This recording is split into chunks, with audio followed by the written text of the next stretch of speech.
The boy with the signet was raining in San Francisco that morning. Not the usual gentle drizzle, but a steady, cold rain that made even the most hurried commuters slow down and wrap their jackets tighter. Sundar Pichai was late for his meeting at the Google office downtown. His driver had called in sick, so he decided to walk the last few blocks himself. The streets were slick, the sky heavy and gray, and people around him kept their heads down, umbrellas bobbing like black flowers, just as Sundar crossed the corner of Market Street and 6th. Something unusual caught his eye. There, standing in the shelter of a bus stop, was a boy. He couldn't have been more than 8 or 9 years old. His clothes were thin, soaked through, and his hands shook as he held up a piece of cardboard. The sign read, in big shaky letters, "Help my mom. Sundar." Stopped without meaning to. Something about the boy's eyes, dark, hollow, but filled with determination, made him forget about the rain and his meeting. People kept walking past, pretending not to see him. Some glanced for a second and then turned away, ashamed or annoyed or simply indifferent. But Sundar couldn't move.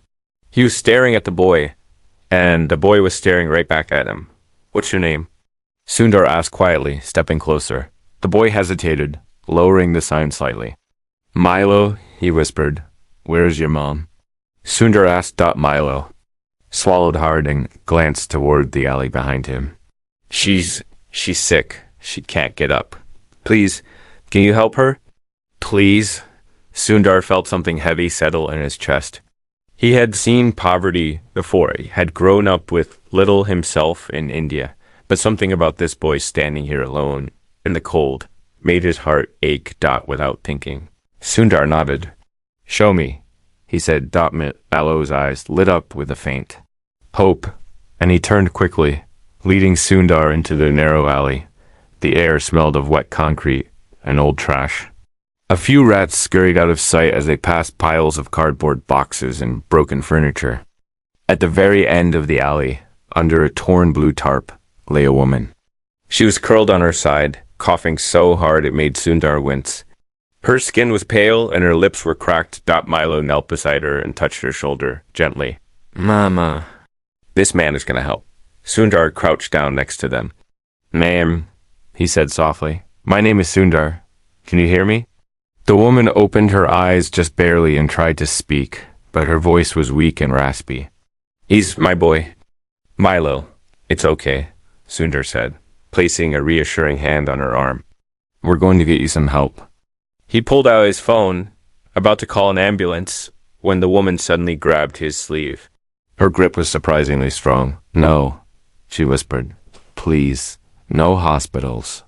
"They'll take him away from me." Sundar froze. "What do you mean?" They said, "If I can't care for him, they'll take him." Her eyes brimmed with tears. "Please, don't let them." Milo was watching, his small face tight with fear. Sundar didn't know what to say. He knew she needed medical attention, but he also knew the system could be cruel. He closed his eyes for a moment, thinking. Then he made a decision. "All right," he said at last. "We'll figure something out, but first, you need to get warm and dry." The woman's grip loosened. Her eyes fluttered shut, but she nodded faintly. Sundar slipped off his own coat and wrapped it around her. "Can you stand?" "Yes." Milo helped her sit up slowly, but she couldn't stand on her own. Sundar slipped his arm under her and carefully lifted her to her feet. She was shockingly light, as if she hadn't eaten properly in weeks together. Sundar and Milo led her back out of the alley. The rain had stopped, but the streets were still wet and empty. Sundar waved down a cab and helped them inside. The driver eyed them suspiciously, but said nothing. "Where to, sir?" The driver asked. Sundar hesitated. He couldn't take them to a hospital. He didn't know if shelters would accept them without calling social services. He thought quickly, then gave an address he hadn't used in years. A quiet townhouse he kept on the edge of the city for when he needed time away.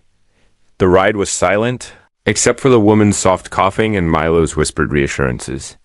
To her, Sundar watched the city blur by outside the window, his mind racing. When they arrived, he paid the driver and helped them inside.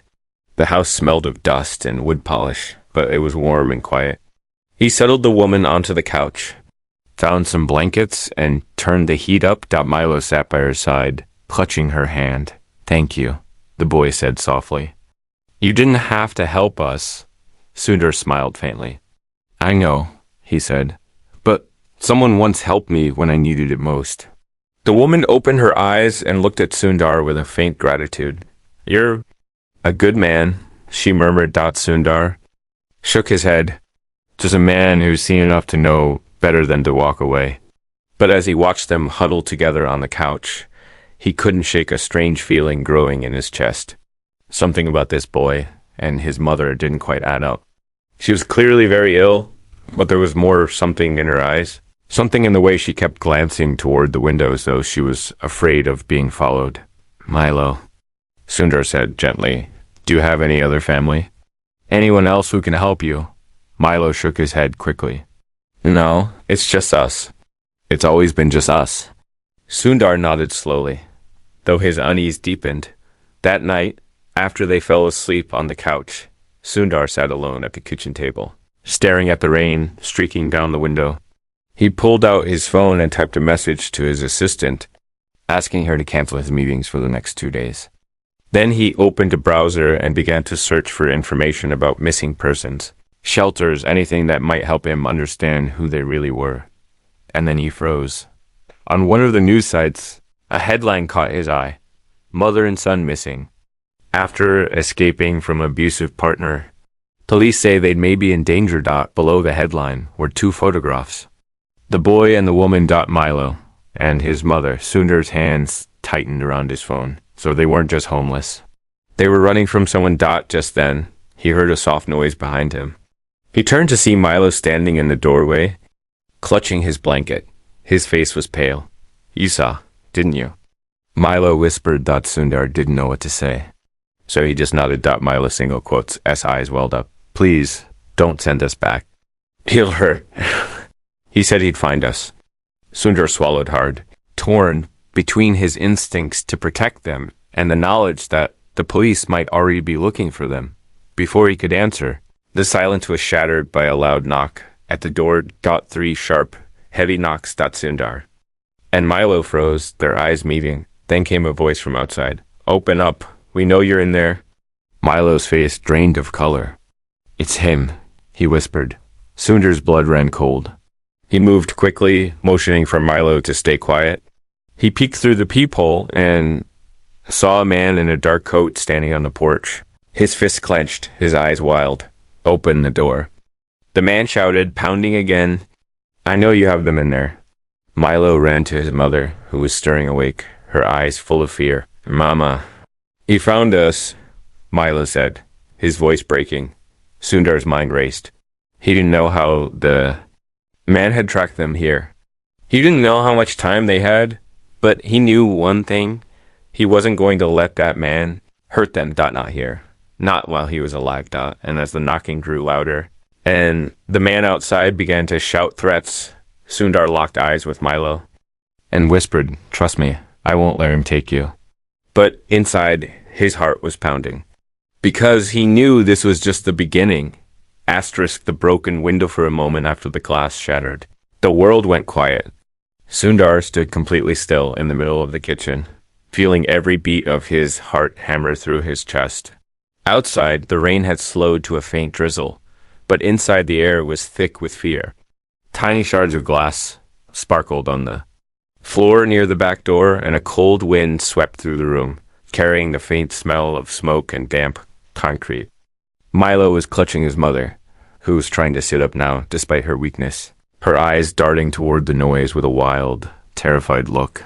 Sundar moved quickly, motioning for them to stay low and quiet. He could hear footsteps crunching. Outside, deliberate and heavy, as though the man wanted them to know he was there. Sundar's mind raced with possibilities. The house had a second floor with a narrow stairwell just off the hallway. There was a small attic space too, though he doubted it was safe. And there was the basement, but it was dark and cold and had only one entrance. None of the options felt good. None of them felt like enough. He knelt in front of Milo and spoke. In a low voice, barely more than a whisper, Listen to me. We have to move. Now, stay right behind me and don't make a sound. Can you do that? Milo nodded, his face pale, his eyes wide with fear, but also something else, determination. His mother managed a weak nod as well, clutching the blanket tighter around herself. Sundar wrapped an arm around her shoulders and helped her to her feet. She winced but didn't cry out, leaning on him heavily as they crept toward the stairs. From the shattered back window came a low growl of a voice. You can run, the man outside called, his tone full of menace. But you can't hide. She's mine. And the boy too. Sundar felt his stomach clench. He pushed the thought away and focused on getting them up the stairs. The boards creaked. Under their weight, every sound louder than it should have been. Halfway up, Sundar heard another noise, the front door rattling violently, as though someone was trying to break it down. Then a loud crash. The door gave way. Heavy boots thudded against the floor below. The man was inside now. Sundar didn't have time to think. He helped them into the master bedroom and shut the door quietly behind them. There was no lock. He scanned the room quickly. A dresser, a closet, a window that overlooked the alley. Behind the house, he peeked outside but saw nothing but shadows. He knew they couldn't stay here for long. He whispered to the woman, Can you climb? Can you get out the window if I help you? She hesitated, glancing at Milo, then nodded faintly. Sundar opened the window as quietly as he could. The cold air rushed in, making the curtains flutter. There was a small overhang they could drop onto before reaching the ground. Not ideal, but better than waiting here. Just as Sundar was helping Milo onto the windowsill. They heard it, the sound of heavy footsteps on the stairs. Slow, deliberate, closer and closer. Then the man's voice again, softer now, but even more chilling. I know you're up here. You can't hide from me. Milo's mother stiffened, her breath coming in quick, shallow gasps. Sundar put a finger to his lips, urging her to stay. He helped Milo down to the overhang, then turned to help her next. As she sat on the windowsill, ready to climb down, Sundar heard the bedroom door handle rattle behind him. His blood ran cold. He didn't look back. He whispered, Go now. Milo was already on the ground, looking up with his arms outstretched, ready to help his mother. She slipped from the overhang, landing hard on her feet but catching herself with Milo's help. Sundar followed last, his shoes scraping loudly against the roof tiles as he dropped down to the ground. His knees buckled slightly from the impact, but he stayed on his feet. Behind them. The bedroom door slammed open. A dark silhouette appeared at the window, his face barely visible but his anger clear. You can't get away from me, he roared. Sundar grabbed Milo's hand and whispered, Run. They ran down the alley, their footsteps splashing through puddles. The woman stumbling but keeping pace with them somehow. Sundar could hear the man crashing through the house behind them, then the sound of him jumping down to the ground and following. He was fast. Faster than Sundar had expected. They darted through another alley, then onto a quiet side street lined with parked cars. Sundar scanned the area desperately, looking for anywhere to hide, but the street was empty and silent, except for the distant hum of the city. Finally, he spotted a narrow gap between two buildings, barely wide enough for a grown man to squeeze through. This way, he hissed, leading them into the gap. It smelled of garbage and mildew, but it was dark and hidden. They pressed themselves against the wall, trying to catch their breath. For a few moments, all Sundar could hear was his own heartbeat pounding in his ears. Then footsteps, closer now. The man's voice again, low and taunting. You think you can hide from me? You think you can take what's mine? The woman flinched, but Sundar held a finger to his lips. He could see the man now, walking slowly past the entrance to the alley. His eyes scanned the street, and for a terrifying moment they seemed to pause right where Sundar and the others were hiding. But then he moved on, his footsteps fading into the distance. They stayed frozen for what felt like hours, though it was probably only a minute. Finally, Sundar let out a shaky breath. Come on, he whispered. We can't stay here. They emerged from the gap cautiously, sticking to the shadows. Sundar led them through another maze of alleys, trying to put as much distance as possible between them and the man. After several blocks, he spotted a diner with its lights still on. He hesitated. It was a risk to go inside, but they needed a moment to regroup. Inside. The diner was warm and smelled faintly of coffee and fried food. A bored-looking waitress glanced up as they entered, but didn't say anything. Sundar guided them to a booth in the back corner, where they sat down heavily, their clothes damp and their hands trembling. The woman leaned against the wall, closing her eyes. Milo slid in next to her, resting his head on her shoulder. Sundar watched them quietly for a moment, then finally spoke. "You need to tell me the truth," he said softly. "Who is he? And what does he want?" The woman opened her eyes slowly, her expression a mix of fear and resignation. She looked at Sundar for a long time before speaking. "He was my husband," she said, finally. "Milo's father. But he changed. He started drinking, started hitting me. Then one night, he hurt Milo. I knew I had to leave. So I took Milo and ran." Her voice broke then, and she looked down at her hands. "But he's been looking for us ever since." She continued, her voice barely above a whisper. "He has friends, people who help him. No matter where we go, he finds us." Sundar felt a deep, heavy sadness settle in his chest. He thought of his own mother, how she had struggled to keep him safe when times were hard. He reached across the table and gently took her hand. "You're not alone anymore," he said quietly. "We'll figure this out, I promise." She looked at him with a mixture of gratitude and disbelief.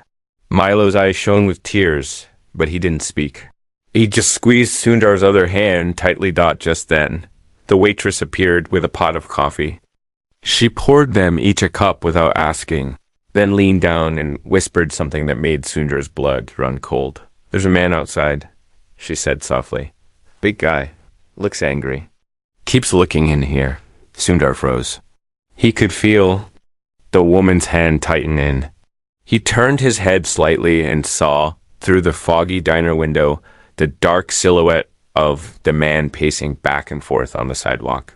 His eyes scanned the diner, his jaw tight with fury. Sundar's mind raced. He couldn't stay here. But he couldn't risk going out the front door either. Then he noticed something, a door at the far end of the diner, half hidden behind a curtain. Maybe a service exit. Maybe a chance. He looked back at Milo and his mother. "Stay close," he whispered. "And whatever happens, don't let go of me." They slid out of the booth, keeping low, and made their way toward the back of the diner. Sundar could feel the man's eyes on the window, searching, scanning. Every step felt like it took an eternity. Just as they reached the curtain. The door of the diner opened with a loud jingle. The man stepped inside. Sundar didn't dare look back. He pushed through the curtain, found the service door, and slipped outside into a narrow alley behind the building. The air was colder here, and the sound of the man's heavy boots inside the diner echoed in Sundar's mind. He knew it wouldn't be long before the man realized they were gone again. They ran down the alley, the woman's breath coming in ragged gasps, Milo clutching Sundar's sleeve tightly. At the end of the alley, they found themselves in a quiet courtyard, lit only by a single flickering street lamp. Sundar paused, trying to figure out which way to go. That's when he heard it, a soft laugh, slow, mocking. He turned around and saw the man standing at the mouth of the alley behind them. He wasn't running this time. He didn't have to. His smile was cold and full of malice. "You can run all you want," the man called softly. "But you can't hide, not from me." The woman whimpered, and Milo pressed closer to Sundar. Sundar looked around frantically. Then he spotted something, a dark metal grate set into the ground, half hidden in the shadows. It looked like it led into a storm drain or maintenance tunnel. He dropped to his knees and pulled at the grate. It was heavy, but it moved. He looked at Milo and his mother. "Get in," he whispered. Milo hesitated, then climbed down into the darkness.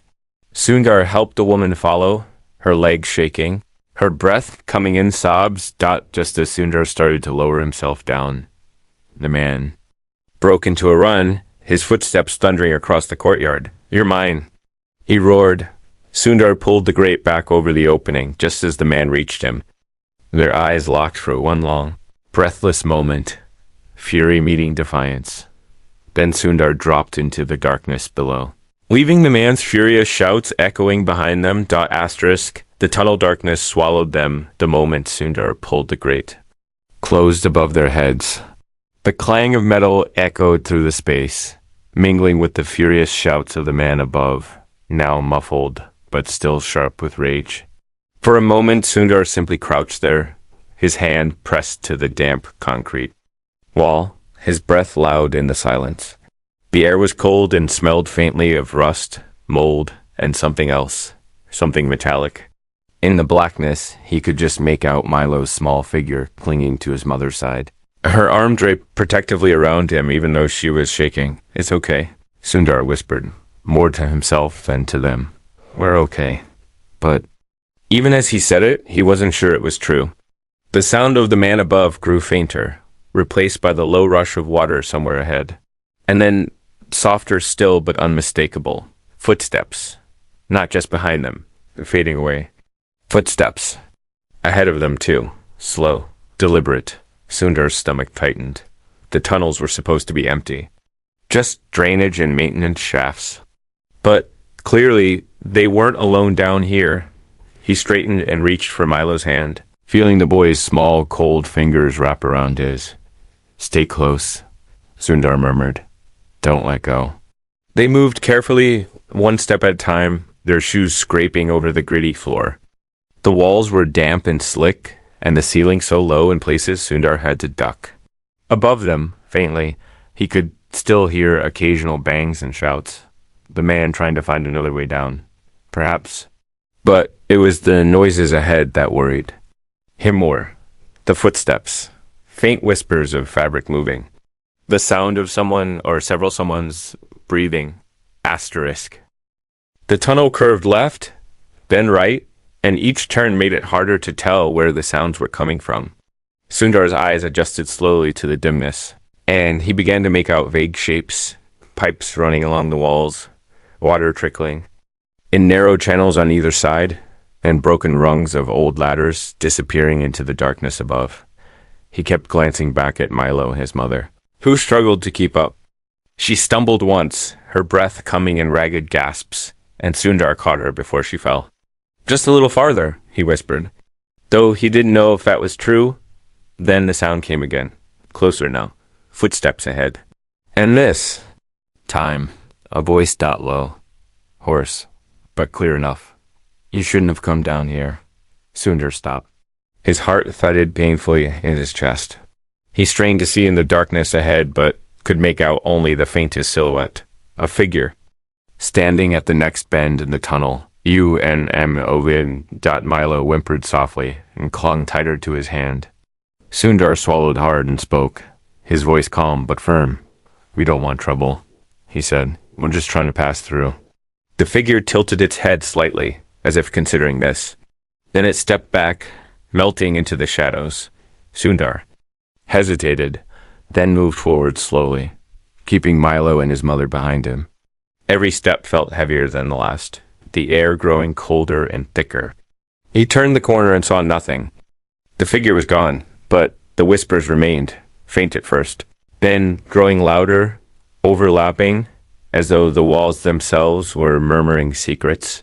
Sundar clenched his jaw and pressed on, forcing himself not to look over his shoulder. After what felt like hours but was probably only minutes, they reached a larger chamber. The ceiling opened up here, and water cascaded down from a crack above, forming a shallow pool that glistened faintly in the dim light. The sound of the water was deafening, but at least it masked the footsteps. Sundar helped the woman sit on a dry ledge, then crouched beside her, trying to catch his breath. Milo stared at the water, his eyes wide. "Who was that?" he asked softly, his voice barely audible over the rush. Sundar shook his head. "I don't know." But he was beginning to suspect that this tunnel wasn't as abandoned as he had thought. And whoever was down here, they didn't seem eager to help. He looked at the woman, who was shivering uncontrollably now, We can't stop for long, he said gently. We need to keep moving. She nodded weakly. Sundar stood and helped her up, and together they began walking again, skirting the edge of the pool and following the tunnel as it narrowed once more. The whispers faded, replaced by silence, the kind of silence that makes your ears ring, until another sound broke. A sudden clang of metal from behind them. They all froze. Sundar turned and saw, faintly, a shadow moving at the far end of the chamber. Someone was following them. And closing in fast, he grabbed Milo's hand and urged them forward. Faster now, their footsteps echoing through the tunnels. The walls blurred past them, and Sundar's lungs burned with the effort. He kept glancing back, and each time the shadow was closer. He didn't know if it was the same man from before or someone else entirely. But whoever it was, they meant no good dot finally. They reached another intersection, 2 tunnels branching off into opposite directions. Both were pitch black and silent. Sundar hesitated, then chose the right-hand tunnel, pulling them into its depths. The air here was colder, the floor uneven, and the ceiling so low he had to crouch. But after a few minutes, the footsteps behind them faded, replaced by silence once more. When they finally stopped to catch their breath, Sundar leaned against the wall, trying to calm the shaking in his hands. Milo stood beside him, his face pale but resolute. Why are they following us? Milo asked, his voice trembling. Sundar looked at him for a long moment before answering. Because you and your mother are stronger than they are, and they can't stand it. Milo blinked at him, then straightened his shoulders slightly, as though the words gave him some strength. They moved on. Deeper into the tunnel, the walls growing rougher and the air damper. The whispers had stopped now, but Sundar couldn't shake the feeling that they were still being watched. And soon that feeling proved true. Got around the next bend. The tunnel opened into another wide chamber, but this one was different. The walls were lined with flickering candles, and faint graffiti covered every surface. Symbols, words, names. At the far end of the chamber stood a group of figures, 5 or 6 of them, cloaked in darkness. Their faces were hidden, but Sundar could see the glint of eyes watching him. One of them stepped forward, a tall man with a slow, deliberate gait. He stopped just a few feet away and spoke in a calm, almost friendly voice. You've come far, he said, but you shouldn't have. Sundar swallowed hard, but didn't move. We're just passing through. The man tilted his head. Nobody just passes through here. The woman whimpered softly behind Sundar, and Milo clung to his sleeve. What do you want? Sundar asked evenly. The man smiled faintly, though it didn't reach his eyes. You've brought trouble down here, he said. We don't like trouble? We don't want any trouble, Sundar said. We just want to leave. The man studied him for a long moment, then glanced at the others. A few of them chuckled darkly, though one, a woman with sharp eyes, looked uneasy. Finally. The man nodded. Fine, he said. You can leave, but not the boy. Milo stiffened. The woman gasped, clutching him tighter. No, Sundar said sharply. He stays with his mother. The man's faint smile widened into something cruel. That's not how it works, he said. Down here, the rules are different. Sundar's mind raced. He couldn't fight them, not all of them. And yet he couldn't let them take Milo, not after everything. He took a slow step forward, placing himself between Milo and the man. If you want him, Sundar said quietly, you'll have to. Go through me. For a moment, the chamber was silent. The candles flickered, casting long shadows on the walls. Then the man chuckled, a low, humorless sound, and nodded to one of the others. The woman with sharp eyes stepped forward. But instead of grabbing Milo, she spoke softly to Sundar. There's another way, she whispered. But it's dangerous. Sundar looked at her, then back at the man, who was watching with narrowed eyes. Show me, Sundar said. Thought the woman nodded once, then turned and motioned for them to follow. Sundar took Milo's hand again and helped the woman along, keeping his eyes on the tall man as they passed. His smile was gone now, replaced by something darker. They followed the sharp-eyed woman through another narrow passage. the air growing colder and wetter with each step. Finally, they reached a heavy iron door, half rusted and covered in strange symbols. The woman stopped and looked at Sundar. "Through here," she said, "but if you go in, you may not come out the same." Sundar glanced at Milo and his mother. They were watching him, their eyes full of trust and fear. He took a deep breath and placed his hand on the door. And then, from somewhere behind them, came a familiar, furious roar. The man had followed. "You can't run from me forever." Sundar froze, his hand still on the door. Behind them, the sound of footsteps grew louder, closer, echoing through the tunnels. And before Sundar could react, the sharp-eyed woman shoved the door open, revealing a darkness even deeper than the tunnels themselves. "Go," she hissed. "Now." Sundar didn't hesitate. He pulled Milo and his mother through the doorway, and as the door slammed shut behind them, they were swallowed by the dark. Asterisk, the darkness speaks. Door slammed behind them with a weight that seemed to echo not just in the tunnels, but in Sundar's chest. The sound rolled away like distant thunder, leaving behind a silence so complete it felt alive. Sundar held his breath, listening, straining for any sound from the other side. The shouting man, the sharp-eyed woman, even the faint whispers of the group they'd left behind. But nothing came, only silence, cold and thick, like fog that clung to the skin. He tightened his grip on Milo's hand, feeling the boy's small fingers trembling in his own. The woman, frail and unsteady, clung to his sleeve with her other hand, her breathing fast and shallow in the oppressive dark. Sundar tried to see them, but his eyes could find nothing. It wasn't just dim down here. It was as though light itself had been swallowed whole. For the first few moments, he didn't move. His heart was still hammering too fast, his thoughts colliding in panic. But then he heard it again, faint at first, then clearer, a voice. Somewhere ahead, soft, calm, calling his name. Sundar. He froze. The sound was impossible. Impossible because he knew that voice. He'd not heard it in years. He took a step forward, and the air seemed to thicken around him, every breath harder than the last. "Who's there?" he asked, his voice low and strained. But the only answer was that same soft voice, rising just a little louder now. "Sundar." Milo squeezed his hand tighter. "Who is it?" the boy whispered, his own voice shaky. Sundar didn't answer. He couldn't, because deep in his mind, a memory was unspooling.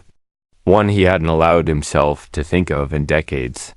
The memory of his father, lying in a small hospital bed, thin and frail, his hand resting weakly on Sundar's cheek as he whispered, "Never forget where you came from."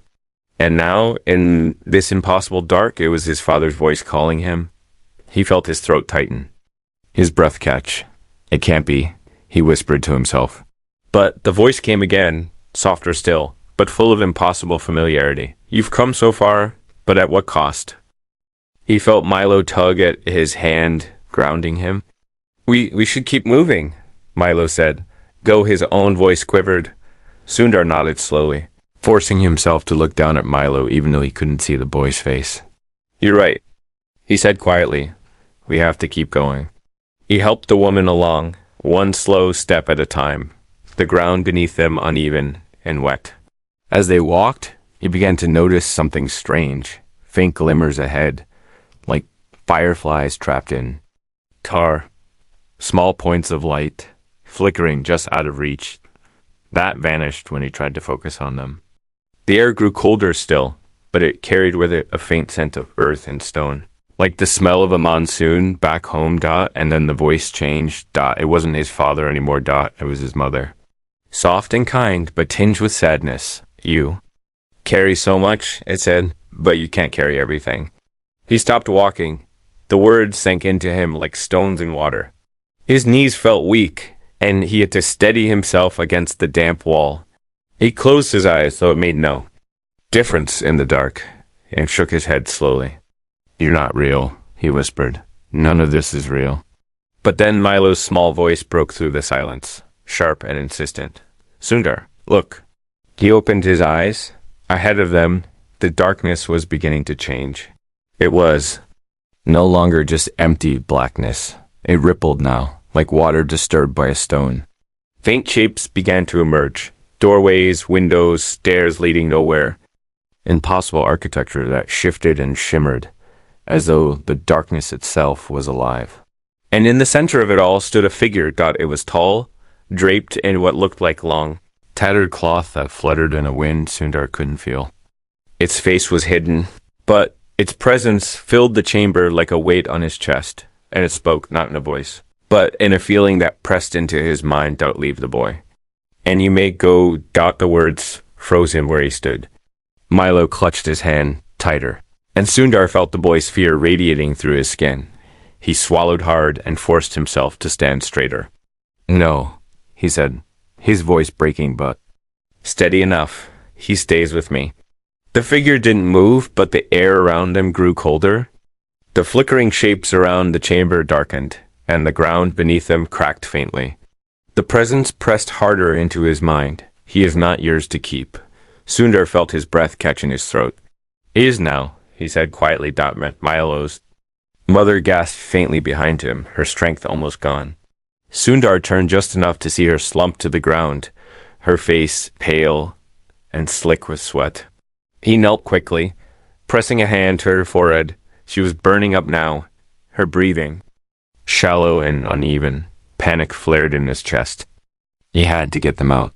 He had to. He looked back at the figure and spoke through gritted teeth. What do you want from me? The presence seemed to ripple with something like amusement.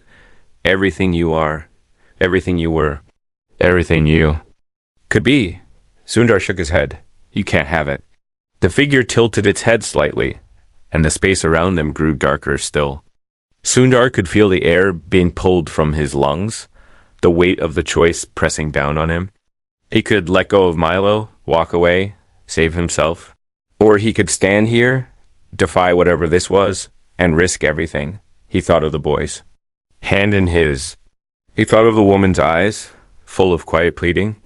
He thought of his own childhood, the dusty streets, his mother's worn hands, his father's quiet strength. And then from deep inside him came a spark. Small but steady. He took a deep breath, straightened his shoulders, and whispered, No. The chamber seemed to shudder at his words. The figure's head lifted slightly, and for the first time, Sundar thought he heard something like surprise. Then you will see what comes of defiance. The ground beneath them cracked sharply, and the darkness seemed to explode outward. Sundar grabbed Milo and the woman, pulling them close as the world around them began to shift violently. The walls twisted and fell away. The floor split into jagged pieces, and the flickering shapes flared blindingly bright, and then silence when Sundar opened his eyes. They were somewhere else entirely. They stood in what looked like a vast underground cavern. But this one was different. The walls shimmered faintly, etched with strange glowing symbols that pulsed softly like a heartbeat. Water trickled down the stone into pools that reflected the dim light, casting shifting patterns across the walls. It was beautiful and strange and terrifying all at once. Behind them, the door they had entered through was gone. Sundar steadied the woman as she sank to the ground, gasping for breath. Milo crouched beside her, his eyes wide and frightened. Where are we? The boy whispered. Sundar shook his head slowly. I don't know. But as he turned, he noticed something on the far wall. Another door. This one was different, carved with intricate designs, glowing faintly with the same strange light that filled the cavern. It looked ancient, heavy, and yet inviting somehow. He helped the woman to her feet, and together they moved toward it. But as they approached, Sundar noticed something etched into the stone above the door. Words, faint but clear. To leave, you must give. He stopped, staring at the inscription. His stomach tightened. Give what? He murmured to himself. And then he noticed the faint shape of a handprint carved into the stone beside the door. It glowed softly, as though waiting for someone to touch it. He looked down at Milo and the woman. The boy stared up at him, his eyes full of trust and fear. Sundar took a slow breath and reached out toward the handprint. But just as his fingers brushed the stone, a deep, familiar laugh echoed through the cavern. He froze. The man was here, thought somehow. Impossibly, he had followed them. You think you can keep them from me? The voice boomed, filled with rage and triumph. You don't even know what you're giving up. Sundar turned, scanning the cavern. Shadows danced on the walls, and from the darkness, the man emerged. His face twisted with fury, his eyes wild, his steps deliberate as he advanced. The ground beneath Sundar's feet trembled as the man drew closer. His presence almost as heavy as the figure they had left behind. And Sundar knew in that moment that this was not just about escape anymore, This was a choice. And as the man raised his hand, pointing directly at Milo, his voice low and venomous, the cavern seemed to hold its breath. Give him to me, the man growled, or you all stay here forever. Asterisk, the choice's cavern was trembling now, as if the stone itself could feel the weight of what was about to happen. Dust sifted down from the high arches and settled in Milo's hair like ashes. The glowing door behind Sundar creaked as it opened wider, its ancient hinges groaning under the strain. The light that poured from it was so bright it burned his eyes, but somehow it felt warm, alive, as though it was calling him, yet he could not turn away from the figure advancing on them. The man, taller now, somehow, his dark coat flaring. Like wings, his face twisted into something that was almost no longer human, stepped closer with each breath. His boots struck the ground like thunder. His eyes locked on Milo. You don't understand what you're doing. The man hissed, his voice echoing off the walls like the crack of a whip. You think you're saving him? You're not? He doesn't belong to you. He never did. Milo clung to Sundar's side, his little fingers digging into Sundar's sleeve. The woman leaned against the glowing door frame, her breath shallow, her face wet with tears that caught the light and shimmered like glass. Sundar could feel her eyes on him, pleading but silent. He took a step forward, positioning himself between the man and the boy. His chest rose and fell, but his voice, when it came, was steady. He belongs to himself, Sundar said quietly. The man laughed then, a cold, brittle sound that cut through the air. You think this is about you? Or him? No. This is about debt. She made a promise. She broke it. Now someone pays. The woman flinched at his words, her eyes closing. Milo looked up at Sundar, confused, afraid. Sundar felt the weight of both their gazes, and something inside him hardened. Whatever she promised. Sundar said, I'll pay it. The man stopped, tilting his head as though amused. His smile widened into something cruel. You? He sneered. You have nothing left to give. But Sundar shook his head. He straightened his shoulders, his hand brushing against the glowing handprint carved into the stone beside the door. You're wrong, he said softly. I have everything. And then he pressed his palm into the print. The reaction was immediate. The door behind him burst open fully, and the light poured out in a great, roaring wave. The cavern shook so violently, Sundar stumbled, but he didn't move his hand. The light rose higher and higher, filling the chamber with a brilliance so intense it seemed to burn away the shadows clinging to the walls. And then, suddenly, silence. When Sundar opened his eyes, the man was gone. The cavern was still and quiet once more, though faint tremors continued to ripple through the floor. Sundar let out a breath he didn't know he'd been holding, but then he noticed something strange. The glow from the door had dimmed, and his hand felt heavier somehow, colder. He lifted it, and in the strange light he saw faint lines, like cracks, running across his skin, glowing faintly with the same light as the door. He clenched his fist and lowered it, refusing to let the fear show. Milo tugged at his sleeve. What did you do? The boy asked, his voice small. Sundar knelt, looking him in the eye. I did what I had to. But even as he said it, he felt the truth settling in his chest. Whatever bargain he had just made, it was not finished yet.